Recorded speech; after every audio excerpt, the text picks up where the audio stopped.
Hello friends, welcome to my channel Speeding Shiksha. Friends, previous year question paper के अंतर्गत हम RPSC assistant professor के previous year question paper को solve कर रहे थे। तो इसके पिछले वाली वीडियो में हमने 79 क्वेश्चन तक कंप्लीट किया था। तो आज की वीडियो में हम क्वेश्चन नंबर 80 से देखेंगे। तो फ्रेंड्स चलिए शुरू करते हैं। क्वेश्चन नंबर 80, भारत में 1961 का वर्ष इसलिए प्रसिद्ध है कि इस वर्ष में एक अधिनियम पारित हुआ था जिसका संबंध था 1961 में एक एक्ट पारित हुआ था, तो उसका संबंध किससे था? कन्या भ्रूण हत्या निषिद्धा से, घरेलू हिंसा की रोकथाम से, दहेज के निषेध से या बाल विवाह को रोकने से। तो किससे था? ऑप्शन नंबर थर्ड, दहेज के निषेध से।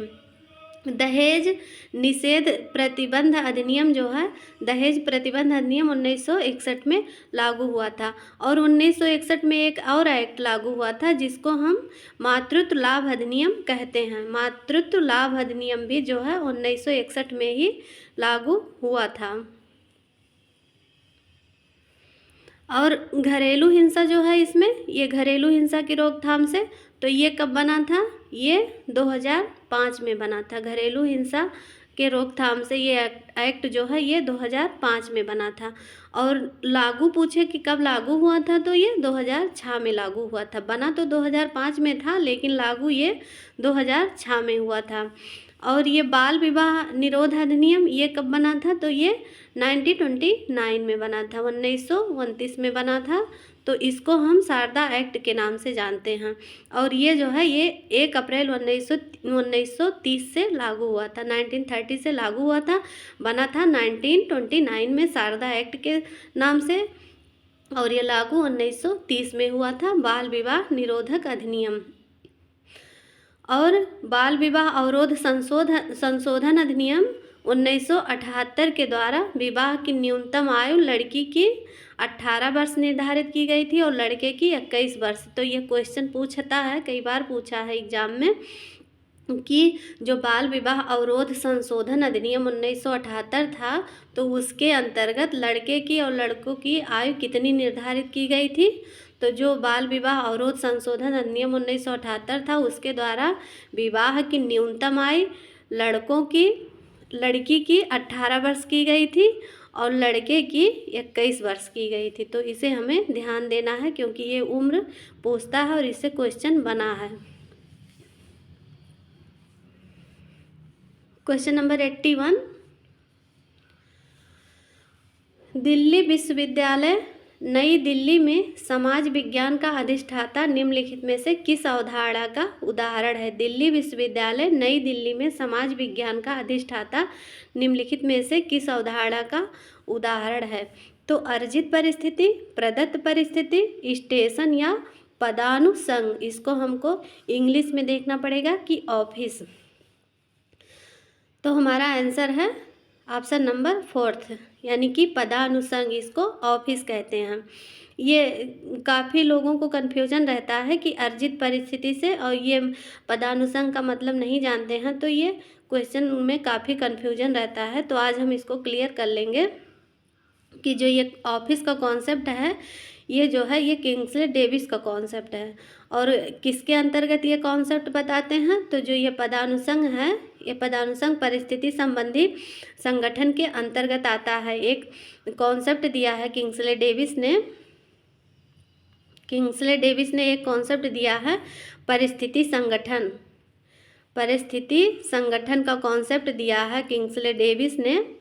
तो उसके अंतर्गत ये आता है और उसके अंतर्गत परिस्थिति संगठन के अंतर्गत यानी कि ऑर्गेनाइजेशन ऑफ स्टेटस के अंतर्गत किंग्सले डेविस जो है बताते हैं कि समाज में कोई भी परिस्थिति अकेली नहीं होती है, वरन वह अन्य परिस्थितियों से संबंधित एवं प्रभावित भी होती है। तो समाज में व्यक्ति का मूल्यांकन उसके द्वारा निभाई जाने वाली भूमिकाओं के आधार पर किया जाता है। तो परिस्थितियों के संगठन को समझने के लिए किंग्सले डेविस ने 4 अवधारणाओं को बताया। परिस्थिति संगठन को समझने के लिए यानी कि ऑर्गेनाइजेशन ऑफ स्टेटस को समझने के लिए किंग्सले डेविस ने 4 अवधारणाओं को बताया। तो 4 अवधारणाएं कौन कौन सी हैं? पहला ये बताते हैं कि परिस्थिति स्टेटस, जिसे सामान्यतः प्रदत्त परिस्थिति भी कहा जाता है। पहला बताते हैं परिस्थिति यानी कि स्टेटस, जिसे सामान्यतः प्रदत्त परिस्थिति कहा जाता है। और दूसरा ये बताते हैं ऑफिस, ऑफिस जो ये पदानुक्रम यहाँ दिया है। दूसरा बताते हैं ऑफिस, और ऑफिस को ये अर्जित परिस्थिति के अंतर्गत मानते हैं। तो इस वजह से यहाँ अर्जित परिस्थिति और ऑफिस में कन्फ्यूजन रहता है कि क्या होगा, लेकिन ये अर्जित परिस्थिति के अंतर्गत ये ऑफिस का कॉन्सेप्ट आता है जो कि किंग्सले डेविस ने दिया है। और तीसरा ये बताते हैं कि परिस्थिति संकुल बताते हैं जो कि परिस्थिति प्रतिमान के अंतर्गत आता है। और चौथा बताते हैं स्त्रीत, हिंदी में स्त्रीत लिखा रहता है और इंग्लिश में स्टार्टम लिखा रहता है। हिंदी में स्त्रीत लिखा रहता है लेकिन इंग्लिश में स्टार्टम लिखा रहता है, जो कि परिस्थिति समूह के अंतर्गत आता है। तो ये मोस्ट इम्पॉर्टेंट है, ये इनके चारों कॉन्सेप्ट मोस्ट इम्पॉर्टेंट हैं जो कि परिस्थिति संगठन के अंतर्गत आते हैं। और ऐसे क्वेश्चन बना है कि परिस्थिति संगठन के अंतर्गत ऑफिस, स्टेटस, स्ट्राटम में अंतर किसने बताया है? तो ऐसे क्वेश्चन बना है कि परिस्थिति संगठन के अंतर्गत ऑफिस, स्टेटस, स्ट्राटम के में अंतर किसने बताया है? तो किंग्सले डेविस ने बताया है। क्वेश्चन नंबर 82, निम्नलिखित में से कौन सा अनुच्छेद भारत के संविधान में केवल जनजातियों से संबंधित है? कौन सा आर्टिकल है जो कि केवल ट्राइब से संबंधित है, शेड्यूल ट्राइब से? तो कौन सा आर्टिकल है? Article 244, article 330, article 332, article 335। तो कौन सा अनुच्छेद है जो कि केवल जनजातियों से संबंधित है?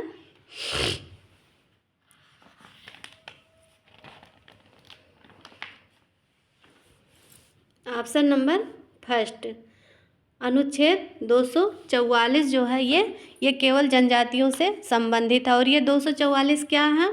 तो ये जनजातियों के क्षेत्रों से संबंधित है। जो आर्टिकल 244 है ये जनजातियों के क्षेत्र से संबंधित है। भारतीय संविधान की 6वीं अनुसूची की तुलना में आदिवासी क्षेत्रों को अधिक स्वायत्तता एवं शक्तियाँ ये प्रदान करता है। वैसे जो भारतीय संविधान की 6वीं अनुसूची है तो वो केवल जनजातियों से संबंधित है, और 5वीं अनुसूची जो है वो अनुसूचित जाति से संबंधित है यानी कि एससी से संबंधित है। और जो ये 6वीं अनुसूची है इसमें आते हैं असम, मेघालय, त्रिपुरा, मिजोरम, जो AMTM राज्य आते हैं, तो वो 6वीं अनुसूची के अंतर्गत आते हैं जो कि केवल जनजातियों से ही संबंधित होते हैं। तो वो 6वीं अनुसूची की तुलना में ये जो 244 अनुच्छेद है ये उसको अधिक स्वायत्त शक्तियाँ प्रदान करता है। उससे 6वीं अनुसूची की तुलना में ये 244 का ए जो है ये ज़्यादा स्वायत्त शक्तियाँ जनजातियों को प्रदान करता है।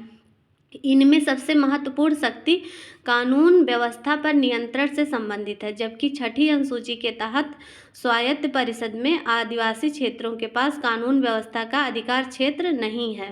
कानून व्यवस्था का अधिकार क्षेत्र 6वीं अनुसूची के तहत नहीं है, लेकिन ये जो 244 है ये महत्वपूर्ण शक्ति कानून व्यवस्था पर नियंत्रण से संबंधित है। और 6ठी अनुसूची के अंतर्गत कौन कौन से राज्य आते हैं ये भी क्वेश्चन बनता है कि 6वीं अनुसूची के अंतर्गत कौन कौन से राज्य आते हैं। तो यहाँ देखना है कि असम, मेघालय, त्रिपुरा, मिजोरम, जो असम, मेघालय, त्रिपुरा और मिजोरम राज्यों के जो आदिवासी हैं उनके क्षेत्रों के प्रशासन पर ये लागू होता है 6ठी अनुसूची। और ये 330 क्या है इसे भी देख लेते हैं। ये आर्टिकल अनुच्छेद 330 जो है वो लोकसभा में ST आरक्षण से संबंधित है। लोकसभा में क्वेश्चन हर बार बनता है, ये मोस्ट इम्पॉर्टेंट है कि आर्टिकल 330 का संबंध किससे है? तो लोकसभा में SC ST दोनों के आरक्षण से संबंधित है, यानी कि शेड्यूल कास्ट से भी संबंधित है और शेड्यूल ट्राइब से भी संबंधित है, जो कि लोकसभा में। और ये जो 332 है ये राज्य की विधानसभाओं में SC/ST आरक्षण से संबंधित है। विधानसभाओं में, ये लोकसभाओं से संबंधित है SC/ST के आरक्षण से, और ये राज्य की विधानसभा में SC/ST के आरक्षण से संबंधित है। और ये 335 आर्टिकल इसके अंतर्गत SC/ST को सरकारी नौकरियों में आरक्षण से संबंधित है। तो ये तीनों आर्टिकल, चारों आर्टिकल से क्वेश्चन बना है और ये चारों आर्टिकल हमें रट लेने हैं। 335 जो है ये SC/ST के सरकारी नौकरियों में आरक्षण से संबंधित है। क्वेश्चन नंबर 83, किसने कहा है कि विज्ञान विज्ञान ही है, चाहे वह भौतिक शास्त्र में हो या समाज शास्त्र में हो? किसने कहा है कि विज्ञान विज्ञान ही है, वह चाहे वह भौतिक शास्त्र में हो या समाज शास्त्र में हो? तो ये स्टेटमेंट किसका है? हमारा आंसर है PH लैंडिस। किसका है? PH लैंडिस का स्टेटमेंट है। और कार्ल पियर्सन क्या स्टेटमेंट देते हैं? इनकी एक पुस्तक है the grammar of science.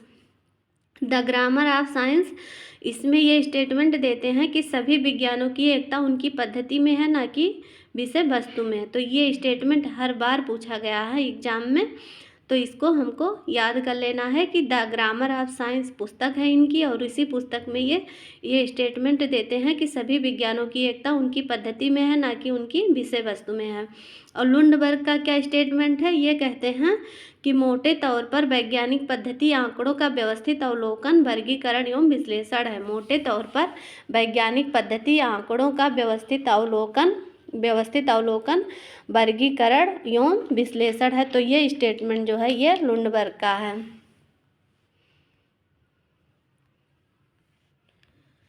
Question number 84, भारतीय संविधान का कौन सा अनुच्छेद धार्मिक स्वतंत्रता का अधिकार प्रदान करता है? भारतीय संविधान का कौन सा अनुच्छेद धार्मिक स्वतंत्रता का अधिकार प्रदान करता है? तो आर्टिकल 19, आर्टिकल 23, आर्टिकल 25 या आर्टिकल 29?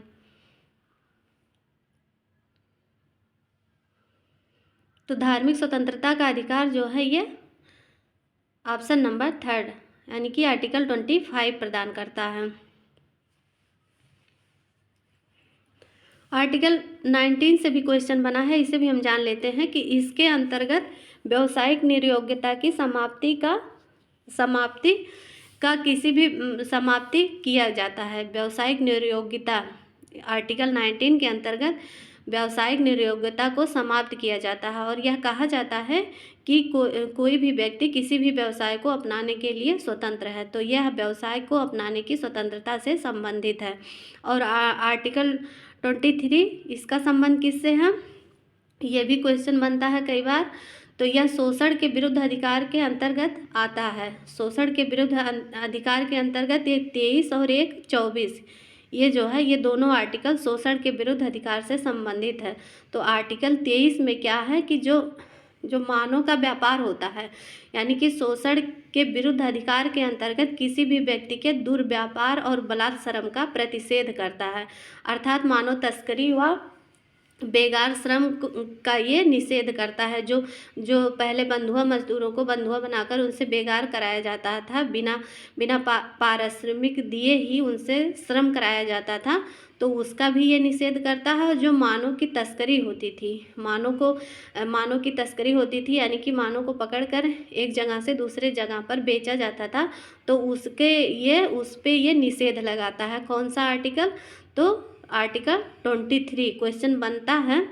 तो जैसा कि ये 23-24 दोनों शोषण के विरुद्ध अधिकार से संबंधित है, तो दोनों में कन्फ्यूजन रहता है कि 23 होगा या 24 होगा। तो जो आर्टिकल 23 है ये मानव की तस्करी से संबंधित है, या मानव के दुर्व्यापार से संबंधित है, या बलात्श्रम से संबंधित है। और जो आर्टिकल 24 है यह बाल श्रम के खिलाफ नियम बनाता है। जो बालकों से लोग काम करवाते हैं कंपनी फैक्ट्री वगैरह में, तो उनके ये श्रम मतलब उनसे काम ना करवाने के लिए ये नियम बनाता है कि 14 वर्ष से कम उम्र के किसी भी बालक को कारखाने या खदान में काम नहीं करा सकता है कोई, तो उसके लिए यह निषेध करता है, उस पर ये नियम लगाता है।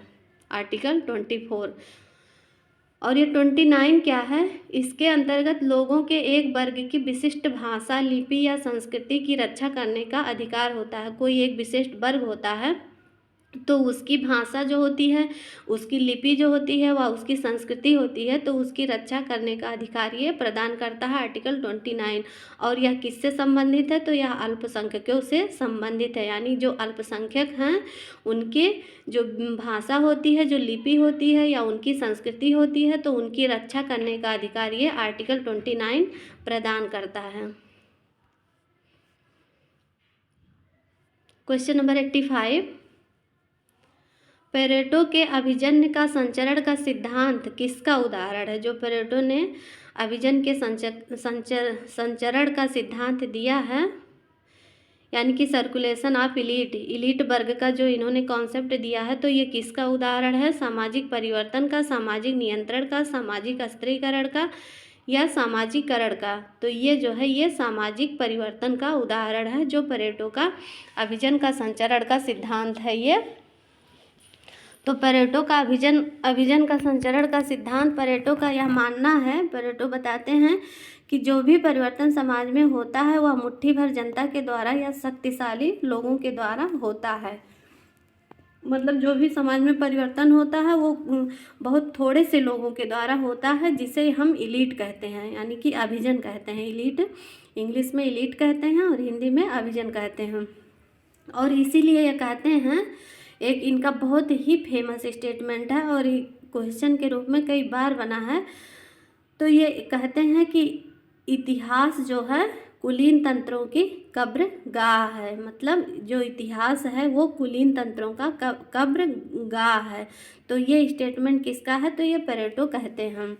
और पेरेटो जिस अभिजन की बात करते हैं वह राजनीति के क्षेत्र के अभिजन होते हैं, यानी कि वो पॉलिटिशियन होते हैं। जिनकी जो एलीट वर्ग की ये बात करते हैं तो वो पॉलिटिशियन की बात करते हैं और कहते हैं कि राजनीति में दो प्रकार के अभिजन होते हैं, यानी दो प्रकार के एलीट वर्ग होते हैं, एक रूलिंग क्लास और एक नॉन रूलिंग क्लास। तो बताते हैं कि एक शासक वर्ग होते हैं और एक शासक रूलिंग होते हैं, एक नॉन रूलिंग होते हैं, यानी कि शासक होते हैं और एक गैर शासक होते हैं, एक गैर शासक होते हैं।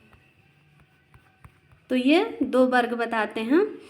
और ये यहाँ ध्यान देना है कि शासक वर्ग का कॉन्सेप्ट जो है, शासक वर्ग केवल शासक वर्ग यानी रूलिंग क्लास का कॉन्सेप्ट सबसे पहले जी मोस्का ने दी है। तो ये क्वेश्चन मोस्का से भी बना है कि शासक वर्ग का कॉन्सेप्ट किसका है, सर्वप्रथम किसने दिया, तो जी मोस्का ने दिया है। तो ये राजनीतिक अभिजन के लिए ये शेर और लोमड़ी शब्द का प्रयोग करते हैं। क्वेश्चन बना है कि पेरेटो जो है शेर और लोमड़ी का कॉन्सेप्ट किस संदर्भ में देते हैं, तो राजनीतिक अभिजन के संदर्भ में देते हैं। और आर्थिक क्षेत्र में ये दो वर्गों की बात करते हैं, एक सट्टेबाज और एक किरायाजीवी।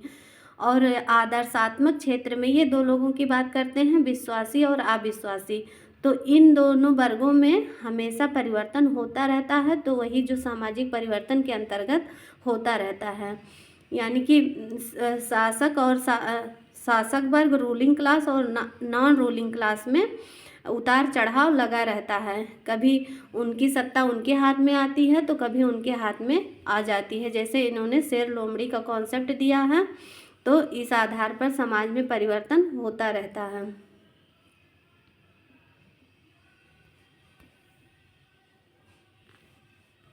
क्वेश्चन नंबर 86,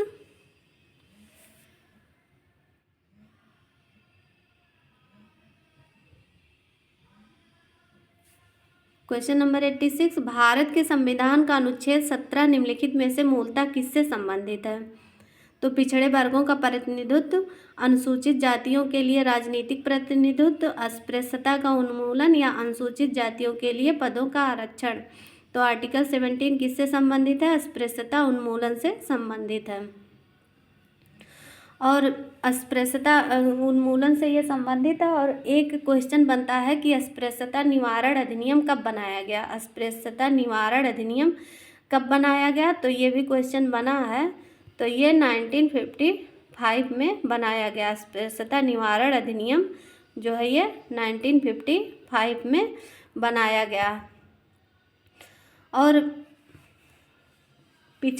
ये जो है पिछड़े वर्गों का ये प्रतिनिधित्व, ये भी क्वेश्चन बनता है, कई बार बनता है कि ये पिछड़े वर्गों का प्रतिनिधित्व किस आर्टिकल में दिया गया है। तो पिछड़े वर्गों के लिए भारतीय संविधान के अनुसार सामाजिक और शैक्षणिक रूप से पिछड़े वर्ग के लिए आर्टिकल 340 जो है, आर्टिकल 340 यानी कि जो सामाजिक और शैक्षणिक रूप से पिछड़े वर्ग हैं तो वो 340 के अंतर्गत राष्ट्रपति एक अधिकारी नियुक्त करेगा जो पिछड़े वर्ग की दशाओं की जानकारी देगा। आर्टिकल 340 के अंतर्गत राष्ट्रपति एक अधिकारी की नियुक्त करेगा जो पिछड़े वर्ग की दशाओं की जानकारी देगा। और ये अनुच्छेद एक आर्टिकल 115(4) ये भी क्वेश्चन पूछता है कि ये किससे संबंधित है, और ये 16(4) ये किससे संबंधित है। तो ये जो है अनुच्छेद 15(4) और 16(4) के अंतर्गत राज्य सरकार भी आयोग की नियुक्ति करता है और पिछड़ी जातियों की समस्याओं की जानकारी 15(4) और 16(4) के अंतर्गत लेता है। तो 340 के अंतर्गत राष्ट्रपति या अधिकारी की नियुक्त करता है और पिछड़े वर्ग से संबंधित जानकारी इकट्ठा करता है। और ये 15(4) और 16(4) के अंतर्गत राज्य सरकार, जो राज्य सरकार होती है वो एक अधिकारी की नियुक्त करती है और उनकी समस्याओं की जानकारी लेता है। और ये अनुसूचित जातियों के लिए पदों का आरक्षण, अनुसूचित जातियों के लिए जो ये राजनीतिक प्रतिनिधित्व की बात है, तो ये जो है एससी ये अनुसूचित जाति यानी कि शेड्यूल कास्ट। तो ये है शेड्यूल कास्ट शब्द का प्रयोग सर्वप्रथम, ये भी क्वेश्चन बना है कि शेड्यूल कास्ट शब्द का सर्वप्रथम प्रयोग किसके द्वारा किया गया, तो साइमन कमीशन के द्वारा किया गया था। शेड्यूल कास्ट शब्द का प्रयोग सर्वप्रथम साइमन कमीशन के द्वारा कब किया गया था, तो 1927 में किया गया था। और जो 1935 का अधिनियम था तो उस अधिनियम के अंतर्गत इनको सूचीबद्ध किया गया था। किसको, तो शेड्यूल कास्ट को 1935 के अधिनियम के अंतर्गत इन्हें सूचीबद्ध किया गया था और शेड्यूल कास्ट शब्द का प्रयोग साइमन कमीशन द्वारा दिया गया था 1927 में।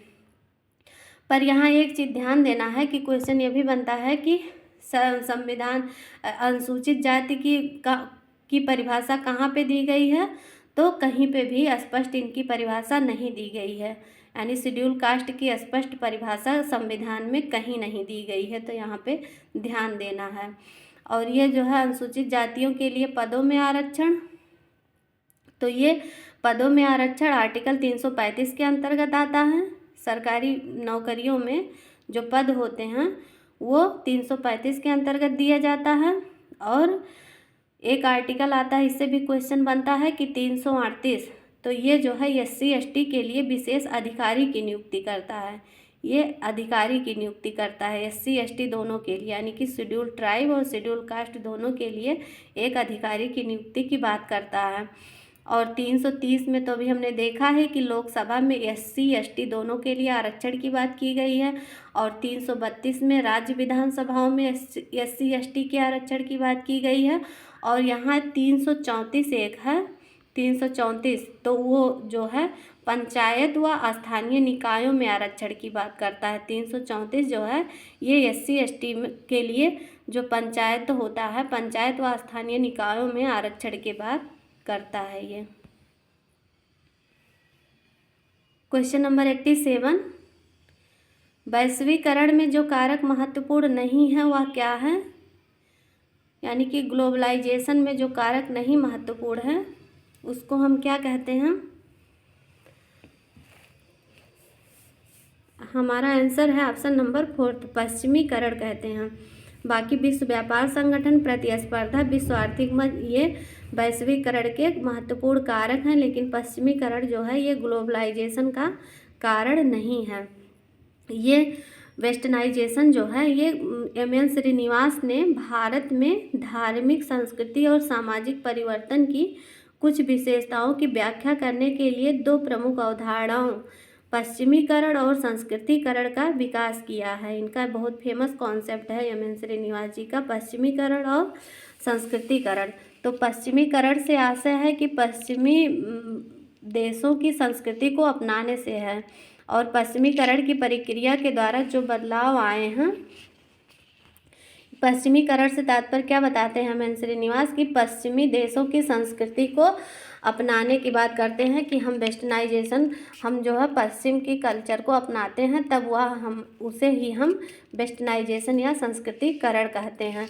तो एक GIC 2021 में एग्ज़ाम हुआ था GIC का 2020-21 में। तो उसमें एक क्वेश्चन बना था कि पश्चिमीकरण की प्रक्रिया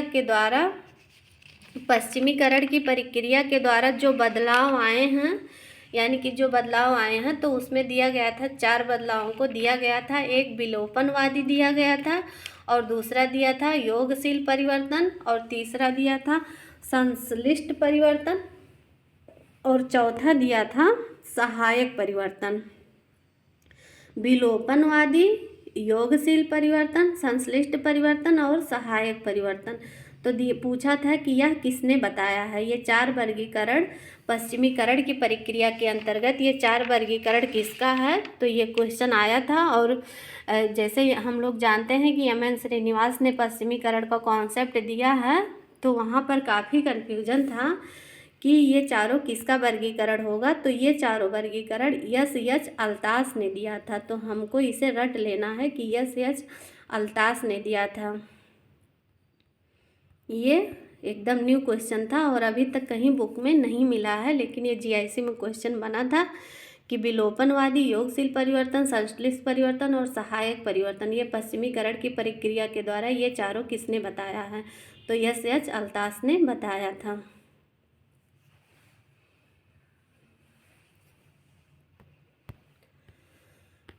क्वेश्चन नंबर 88, इंडियाज विलेज के लेखक कौन हैं।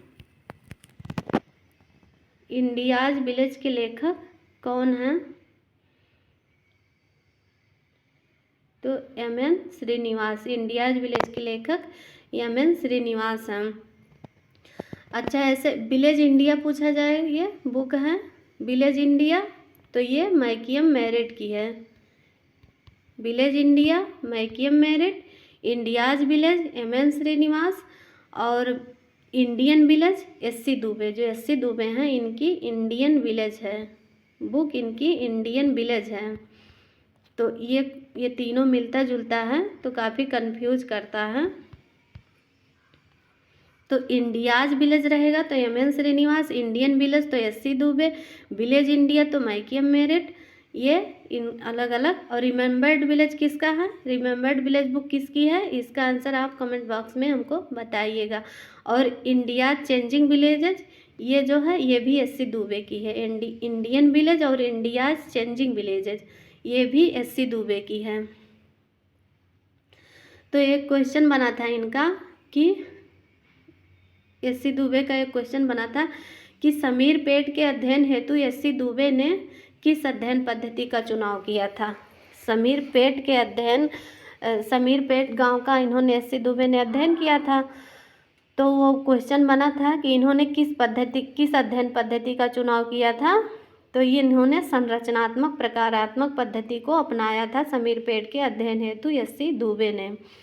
और ये समीरपेट गांव कहाँ पे है, समीरपेट गांव कहाँ पे है, तो ये आंध्र प्रदेश में है। और कमार जनजाति कहाँ की है, इसका आंसर आप लोग कमेंट सेक्शन में बताइएगा कि कमार जनजाति कहाँ की है। और कमार जनजाति का अध्ययन भी S.C. दुबे ने किया है, लेकिन ये कमार जनजाति कहाँ की है। और एक क्वेश्चन ये भी बना था, CRPSC का कोई एग्ज़ाम था, तो उसमें ये क्वेश्चन बना था कि S.C. दुबे की कृति, इनकी कृति जो है ये इंडिया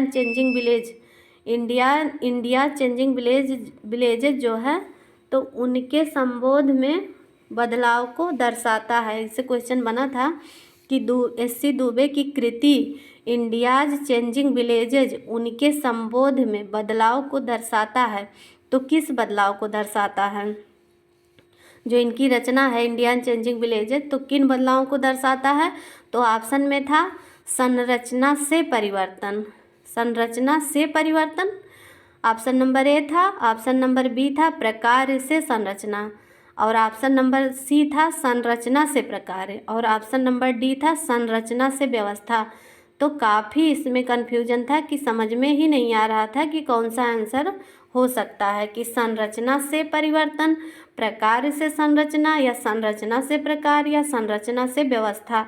तो आंसर था संरचना से परिवर्तन। तो ये क्वेश्चन हमको लिख लेना है और इसको बार बार देख के याद कर लेना है कि एस.सी. दुबे की कृति इंडिया चेंजिंग विलेज में इन्होंने संरचना से परिवर्तन के संबोध को दर्शाता है।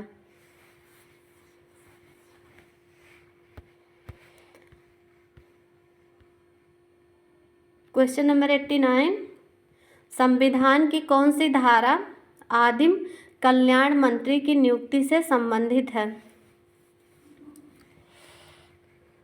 संविधान की कौन सी धारा आदिम कल्याण मंत्री की नियुक्ति से संबंधित है?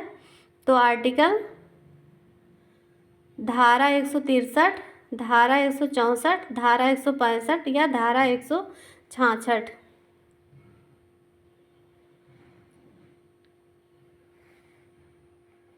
तो मंत्री की नियुक्ति की बात जो है धारा 164 करता है। इसके अंतर्गत 4 राज्यों झारखंड, छत्तीसगढ़, उड़ीसा व मध्य प्रदेश में जनजातीय मंत्री का प्रावधान है। ये जो आदिम कल्याण मंत्री की बात यहाँ की जा रही है, तो पूछ सकता है कि किस किस प्रदेशों के और कितने प्रदेशों के मंत्री की नियुक्ति की बात करता है आर्टिकल 164। तो इसके अंतर्गत 4 राज्यों की बात करता है, जो कि झारखंड, छत्तीसगढ़, उड़ीसा व मध्य प्रदेश। तो इन 4 राज्यों में जनजातीय मंत्री का प्रावधान करता है ये आर्टिकल 164। और आर्टिकल 163 क्या है? इसके अंतर्गत राज्यपाल जो है मुख्यमंत्री और अन्य मंत्रियों की नियुक्ति करता है। आर्टिकल 163 के अंतर्गत राज्यपाल मुख्यमंत्री और अन्य मंत्रियों की नियुक्ति करता है। ये ट्राइब से संबंधित नहीं है, अन्य मंत्रियों से संबंधित है। तो ये ट्राइब से नहीं संबंधित, ट्राइब से केवल 164 ही संबंधित है। और ये 165 जो है ये क्या है? प्रत्येक राज्य की राज्यपाल किसी व्यक्ति को राज्य का महाधिवक्ता नियुक्त करेगा। जो एक महाधिवक्ता का पद होता है तो उसकी नियुक्ति राज्यपाल करता है। और ये महाधिवक्ता जो है ये राज्यपाल के प्रसाद पर्यंत तक रहता है, कि मतलब जब तक राज्यपाल चाहे तब तक महाधिवक्ता अपने पद पर आसीन रह सकता है, और अगर राज्यपाल चाहे तो उनको चाहे जब हटा सकता है। तो ये 165 के अंतर्गत है। और राज्यपाल की पारिश्रमिक भी महाधिवक्ता की पारिश्रमिक भी राज्यपाल ही निर्धारित करता है। तो ये 165 के अंतर्गत। और 166 में क्या है कि किसी राज्य की सरकार के कामकाज का संचालन इससे होता है, आर्टिकल 166 से।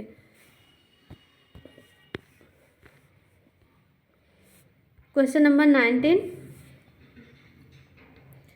निम्नलिखित में से कौन सा कारक राष्ट्रीय एकीकरण में बाधा नहीं है? राष्ट्रीय एकीकरण में कौन सा बाधा नहीं है? जातिवाद, नगरीयवाद, क्षेत्रवाद या संप्रदायवाद। तो कौन सा बाधा नहीं है? नगरीयवाद। अर्बनिज्म जो है ये राष्ट्रीय एकीकरण में बाधा नहीं डालता है, बाकी जातिवाद, क्षेत्रवाद और संप्रदायवाद ये जो है राष्ट्रीय एकीकरण में बाधा डालते हैं। तो फ्रेंड्स, इसी के साथ आज की वीडियो को हम समाप्त करते हैं। वीडियो हमारी पसंद आए तो वीडियो को लाइक करिए, शेयर करिए, चैनल पर नए हैं तो चैनल को सब्सक्राइब करिए, और बाकी के आगे के क्वेश्चन हम नेक्स्ट वीडियो में लाएंगे। फ्रेंड्स, अगर आप हमारा टेलीग्राम चैनल ज्वाइन करना चाहते हैं तो हमारे टेलीग्राम का लिंक वीडियो के डिस्क्रिप्शन बॉक्स में है, वहाँ पे जाके आप हमारे टेलीग्राम चैनल को डाउनलोड कर सकते हैं, ज्वाइन कर सकते हैं, और वहाँ से PDF वगैरह को आप इजीली डाउनलोड कर सकते हैं।